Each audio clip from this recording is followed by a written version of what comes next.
Hi there, welcome to Once Upon a Saga. It's time for a short status update.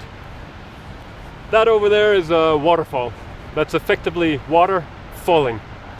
But it is pretty, isn't it?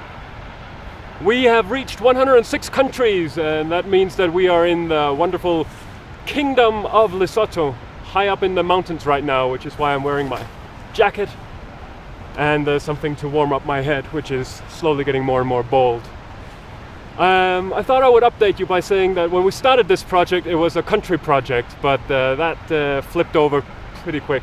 It turned into a people project almost immediately as I saw that what are the countries really without people? It's the people that I remember, it's the people that I connect with, and it's the people that make up the countries. So it's a people project, and it's been that for several years now. I've been away home for about 2.5 years now, 106 countries, 0 flights, and I haven't been back home. Anyway, I'll give you a short update by saying we started in Europe, did 37 countries in Europe, then we came over the North Atlantic with 7 different ships, fishing boats, shrimp trawlers, container carriers and whatnot, over to North America, from North America down through Central America, from Central America we got on a boat and got to South America, visited all of South America, then we came up through the Caribbean, visited all of that, then we also went to the Bahamas, which technically isn't the Caribbean, then we came across the North Atlantic and started on Africa. In Africa, I'll go into a little bit more detail. We started in Morocco, then we went to Western Sahara, from Western Sahara to Mauritania, from Mauritania we got into Senegal. We found a boat so we could go out to Cape Verde, we found another boat that could take us back into Africa, and we landed in Guinea-Bissau. From Guinea-Bissau we went to the Gambia, from Gambia to Mali, from Mali we went to Guinea, from Guinea we went to Liberia, to Sierra Leone and then to Liberia. From Liberia we got into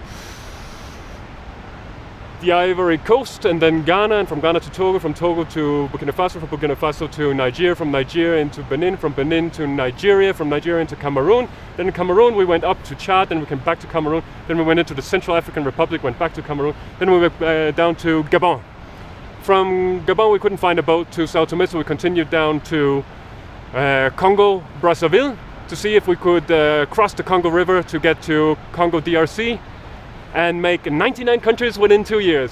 That didn't happen. So we went back up to Gabon, found a boat to go to Sao Tome, and from Sao Tome we couldn't find a boat to come back to Gabon. So we went up to Cameroon, and from Cameroon we tried to enter Gabon several times, and it finally succeeded. We got back into Gabon, then made our way into Guinea Equatorial Guinea, country number 100. We spent about 4 months trying to get into that country, and we did it. Came back out to Gabon. From Gabon made it to Congo Brazzaville. From Congo Brazzaville we actually did cross the Congo River, got into DRC. From DRC went to Angola, from Angola to Namibia, from Namibia to Botswana, from Botswana to South Africa, and from South Africa into wonderful Lesotho, where we are right now. So what we really want to do with this project, what I hope that you want to take a part of, is to see if we can change the way that media represents the world. The media should be telling us about the horrible things that happen in the world, but do they really need to do it in the way they do? Could they do it in a more informative way? Is it possible that media could tell us about a plane that crashes, but at the same time tell us about how many airplanes crash? Is it possible that the media could tell us about Ebola and that 5 people have died from Ebola? It's not really a big issue anymore because the old Ebola outbreak is over. But anyway, back in the day, and then still tell us maybe how many people live in the country and how many people are not affected by the Ebola directly.